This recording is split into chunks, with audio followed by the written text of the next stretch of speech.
और वहीं जगत गुरु रामभद्राचार्य ने उदयनिधि स्टालिन के बयान पर कड़ी प्रतिक्रिया देते हुए कहा कि सनातन धर्म को जो समाप्त करने आए वो खुद समाप्त हो गए। उन्होंने गुलामी के दिनों की याद दिलाते हुए कहा कि जो औरंगजेब की तलवार और अंग्रेजों के अत्याचार से समाप्त नहीं हुआ उसे स्टालिन जैसे लोग क्या समाप्त करेंगे। उदयनिधि के बयान पर उन्होंने कड़ी नाराजगी जाहिर की है। सनातन विरोधी खुद खत्म हो जाएंगे, ये बात उन्होंने कही।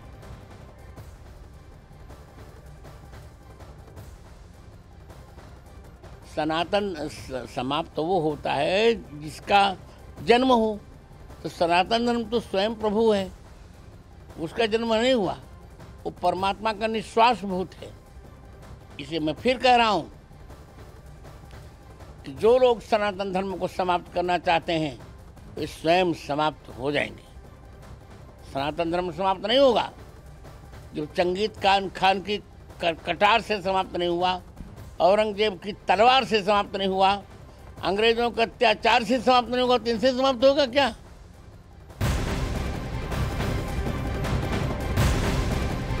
तो देखिए, नाराजगी अब साफ तौर पर नजर आ रही है डीएमके नेता उदयनिधि स्टालिन के सनातन पर दिए गए बयान को लेकर। देश भर के साधु संतों में गहरी नाराजगी देखी जा रही है, गुस्सा है और ये देखने को भी मिल रहा है। अयोध्या के साधु संतों ने स्टालिन के बयान पर कड़ी प्रतिक्रिया दी है। आपको सुनवाते हैं कि साधु संतों की तरफ से क्या कुछ कहा जा रहा है। तमिलनाडु के मुख्यमंत्री करुणानिधि ने भी एक बार इसी प्रकार भगवान राम के विरोध में वक्तव्य दिया था, जिसका उत्तर मैंने दिया था। और आज मुझे बड़ा आश्चर्य हो रहा है कि हिंदू धर्म 80% हिंदू तमिलनाडु में हैं।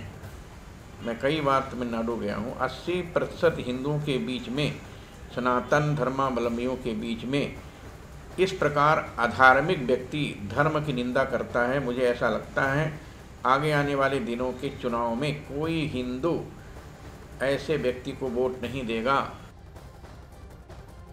सनातन जो है सबका हितैषी है, सनातन में सबका सम्मान है।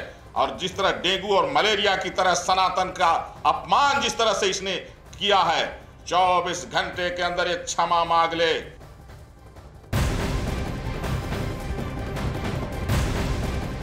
तो वहीं वाराणसी में सुमेरी पीठाधीश्वर के शंकराचार्य स्वामी नरेंद्रानंद सरस्वती ने भी उदयनिधि स्टालिन के बयान पर आपत्ति दर्ज की और यह भी कहा कि इंडिया नाम से बने गठबंधन में शामिल 28 पार्टियां देश विरोधी हैं और हिंदू विरोधी हैं।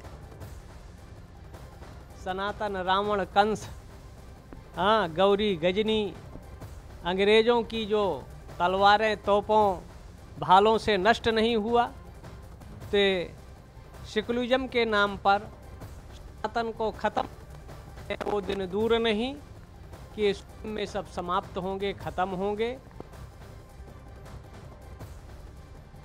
एक एक करके जो प्रतिक्रियाएं सामने आ रही हैं वो हम आपको बता रहे हैं। उदयनिधि स्टालिन के एक बयान के बाद पूरे देश में बवाल मचा हुआ है, चाहे वो राजनीतिक पार्टियां हो, राजनीतिक हस्तियां हो या फिर साधु संत हो। एक एक करके वो अपनी नाराजगी जाहिर करते जा रहे हैं और उदयनिधि से माफी मांगने की बात कही जा रही है। उदयनिधि ने क्योंकि तुलना की थी डेंगू और मलेरिया जैसी बीमारियों के साथ सनातन धर्म की, और सनातन धर्म के खात्मे की बात उन्होंने कही थी। एक बार नहीं बल्कि दोबारा उन्होंने सोशल मीडिया पर अपना पोस्ट शेयर करके अपनी बात पर वो अड़े रहे। उन्होंने ये कहा कि अगर इस पर कोई कार्रवाई होती है तो वो भी मैं झेलने के लिए तैयार हूं। लेकिन इस बयान के बाद सियासत गर्मा गई है, लगातार एक एक करके पलटवार उन पर किया जा रहा है। बीजेपी की तरफ से सवाल उठ रहे हैं, लेकिन बीजेपी ये भी कह रही है कि ये सिर्फ बीजेपी की बात नहीं, ये हिंदुओं का अपमान है।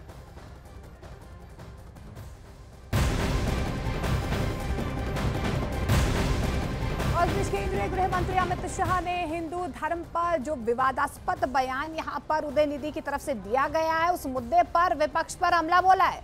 राजस्थान पहुंचे अमित शाह ने कहा कि 2 दिन से आप हिंदू धर्म का अपमान कर रहे हैं। उन्होंने कहा कि इंडिया के 2 प्रमुख दल डीएमके और कांग्रेस पार्टी के बड़े नेता कह रहे हैं कि सनातन धर्म को खत्म कर देना चाहिए।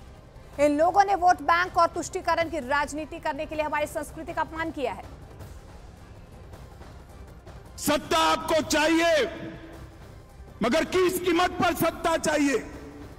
2 दिन से आप इस देश की संस्कृति का, इस देश के इतिहास का, सनातन धर्म का अपमान कर रहे हैं। इंडिया अलायंस के 2 प्रमुख दल डीएमके और कांग्रेस पार्टी, इनके बड़े नेता, एक वित्त मंत्री का बेटा और एक मुख्यमंत्री का बेटा, वो कह रहे हैं सनातन धर्म को समाप्त कर देना चाहिए।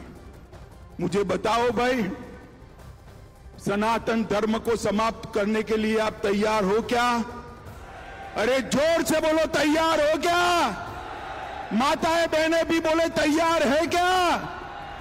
इन लोगों ने वोट बैंक की और तुष्टीकरण की राजनीति करने के लिए सनातन धर्म को समाप्त करने की बात की है। हमारी संस्कृति, हमारे इतिहास और सनातन धर्म का अपमान किया है। अब सियासत तो उदयनिधि स्टालिन की तरफ से जो बयान दिया गया है, विवादास्पद बयान दिया गया है सनातन धर्म को लेकर, उसको लेकर अब लगातार बीजेपी हमलावर है। सियासत इस पूरे मुद्दे पर गर्मा गई है। आज दिल्ली के तमिलनाडु भवन में भी आपने देखा, तमाम बीजेपी नेता पहुंचे हुए हैं। सनातन के खिलाफ साजिश का आरोप लगातार लगाया जा रहा है और इस बीच कांग्रेस से भी सवाल खड़े किए जा रहे हैं। इंडिया गठबंधन में जो 28 विपक्षी दल है उन पर भी सवाल खड़े किए जा रहे हैं। अरविंद केजरीवाल से भी सवाल पूछा जा रहा है कि क्या वो भी सनातन धर्म का अपमान करना चाहते हैं। ऐसे में स्टालिन की तरफ से जो बयान जारी किया गया, उनकी तरफ से कहा जा रहा है कि मैं अपने बयान पर कायम हूं।